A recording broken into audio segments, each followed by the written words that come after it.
ازيكم عاملين ايه؟ انا فاطمه عادل، اخصائيه تربيه خاصه واضطرابات نطق والكلام.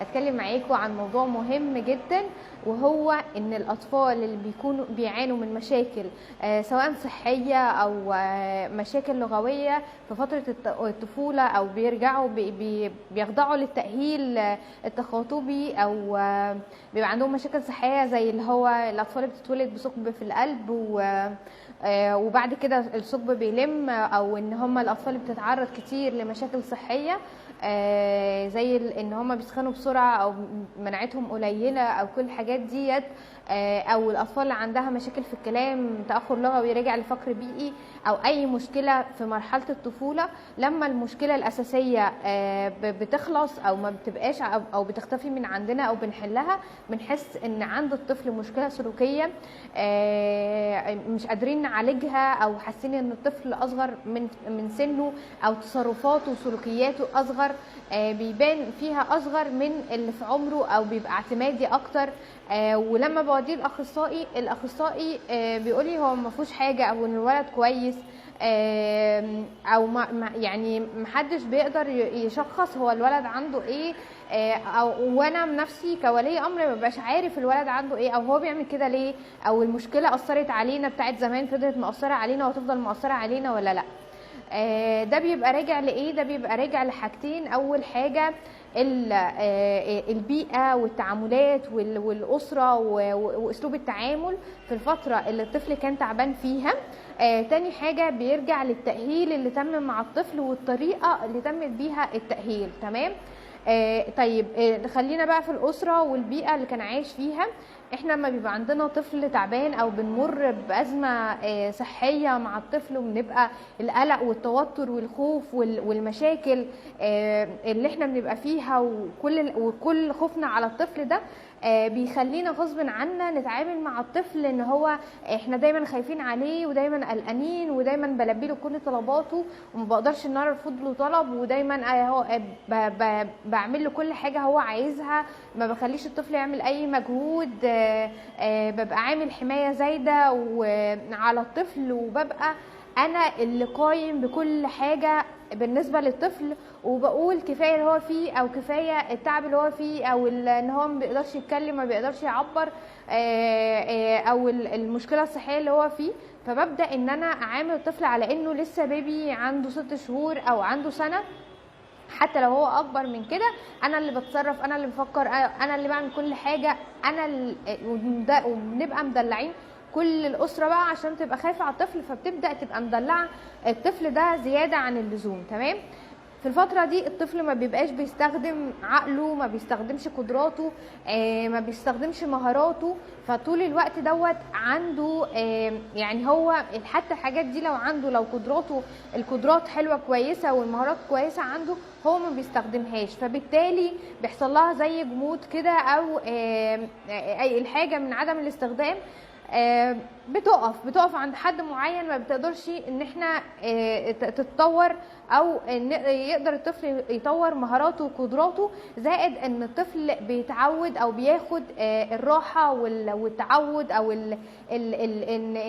الاعتماديه، ده اسلوب حياه، فببدا اتعامل على الاساس ده.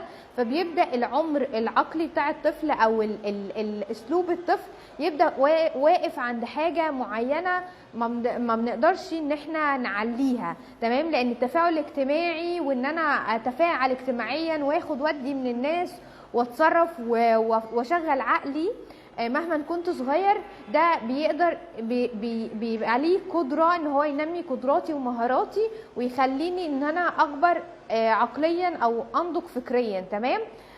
فاحنا لاغيين الجانب دوت عشان الطفل تعبان، فبالتالي هيأثر علينا. نيجي بقى لو الطفل بياخد تأهيل تخاطبي، او ان هو بياخد جلسات تنمية مهارات، او علاج طبيعي او حركي، او كل الحاجات دي في التخاطب. انا بقى هتكلم على التخاطب بالذات. بيبدأ احنا لو عندنا الطفل تبقى مثلا المشكلة اللي عنده ان هو ما بيعرفش يتكلم، فببدأ ان انا طريقة شغلي معاه لو هي واقفة بس على ان انا اعرف الطفل ازاي يتكلم، وان انا مركزة يعني مركزة على الكلام، مش مركزة على المهارات التانية. بيبدأ الطفل يبقى حافظ مش فاهم، يعني بنمي عنده اللغة التعبيرية، ويبدأ الطفل يتكلم ويبدأ ان هو يردد ورايا بس هو مش فاهم هو بيقول ايه ولا هو بيعمل ايه. بيبدأ ياخد نمط معين في الكلام، حتى اسلوب الكلام وطريقة الكلام بتبقى كأنها حافظ مش فاهم. لما بعد كده هو ممكن يكون هو بيحكي قصة ويقدر يحكي لك، لو انت وريته حاجة يقدر يحكيها لك، بس هو مش فاهم يعني ايه اللي بيحصل، او مش فاهم لو انت سألته سؤال او ليه حصل كده يرد عليك كأنك بتسأله امتى حصل كده. تحس ان هو الأسئلة صعبة او ادراكه واقع مش زي اللي في سنه.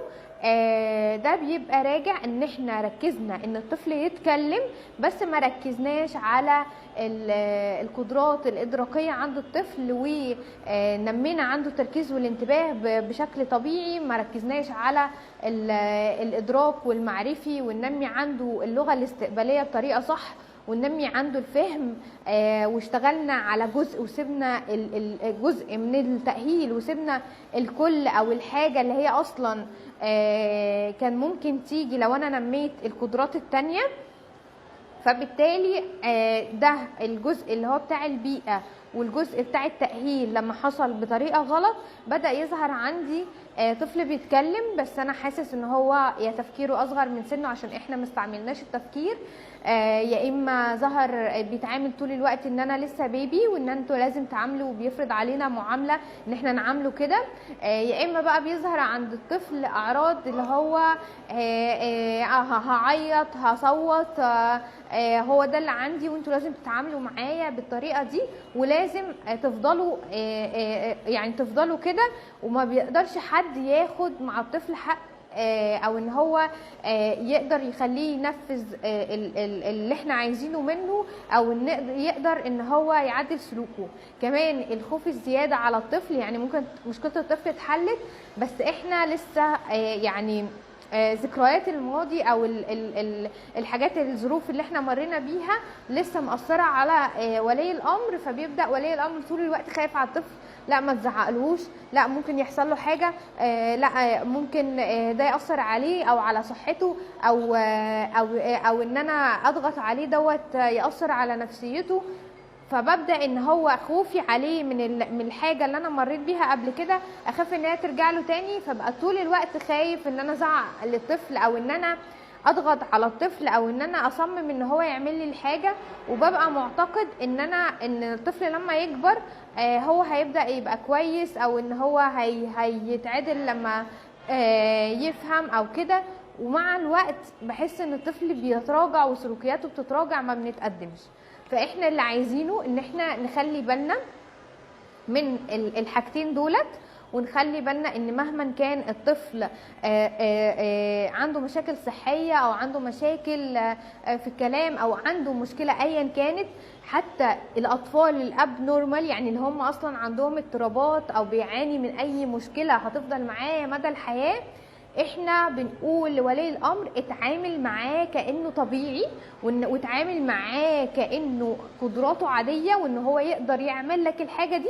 فالولد حتى لو ما جابهاش بنسبه 100%، الولد هيبقى طبيعي بنسبه 90% او 80%. انما لما انا ببدا اتعامل مع الطفل على انه اصغر من سنه، وببدا افضل دايما خايفه عليه ودايما ملبيه طلباته ودايما في دماغي ان الطفل مش هيقدر يعمل الحاجه دي، الطفل هو بيجبرني وبيقعد ان هو يديني فكره ان انا فعلا مش قادر، وان انا هو ده اللي عندي، او دي قدراتي وانت لازم تقبليني كده، وتبدا سلوكيات الطفل السلبيه او المشاكل تبدا تزيد مع الطفل. انما انا لو عملت الطفل زيه زي اي طفل عادي في سنه، وان انا مراعيه المشكله اللي عند الطفل، وان انا بحلها بطريقه معينه، وفي متخصصين بيقولوا لي اعمل ايه، بس التعامل هو زيه زي الاطفال العاديين، وبحاول ان انا اديله مهمات، وبحاول ان انا اخليه يعتمد على نفسه باكبر قدر ممكن. ده بيخلي الطفل يعني يوصل لاحسن حاجه هو ممكن يوصل لها. زي مثلا ان هو مثلا عندي ولد او عندي ابني في مثلا في ثالثه ثانوي، تمام، وانا قلت للولد ده بص يا حبيبي اعمل اللي انت اعمل اللي عليك، والله جبت مجموع ما جبتش خلاص يعني هنعمل ايه، هو ده نصيبك. وبسيب للولد المجال مفتوح، او ومش حاطياله ان انت لو جبت لو مش حاطاله مجموع، او ان انت لازم تجيب لي مجموع كويس ولازم تجيب 99% او 100% وتبذل اقصى مجهودك، وابقى اللي هو محفزاه طول الوقت وعامله له اللي هو ايه، مش ضغط بس اللي هو انا مخليه الولد يهاب او ان هو يبذل اقصى مجهوده. فانا لو حاطه تارجت معين او ان انت هتجيب لازم تجيب 100%، فلو جاب 95% هبقى مبسوطه وهو كده فعلا عمل اللي عليه.